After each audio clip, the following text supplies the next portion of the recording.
আসসালামু আলাইকুম গাইজ, শুভ দুপুর।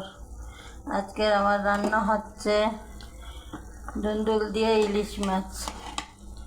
কেমন দেখেন, একটা হাদিস শোনেন আপনারা। মুসা নবীকে জিজ্ঞেস করছিল আল্লাহকে, আল্লাহ আপনি মানুষ কেন বানাইলেন? আপনার জন্য ইবাদত করার জন্য অনেক অসংখ্য ফেরেশতা আছে, তো মানুষ বানাইলেন কেন, কিসের জন্য? তখন আল্লাহ তাআলা উত্তরে বলছিল যে মানুষ বানাইছি, মানুষকে মানুষ কতটা ভালোবাসে, কতটা শ্রদ্ধা করে, এইটা দেখার জন্য। এখন এই জিনিসটা কার ভিতরেই নেই, দেখতেছি এটা শূন্য হয়ে গেছে। কেমন? লাইক করবেন, কমেন্ট করবেন, শেয়ার করবেন।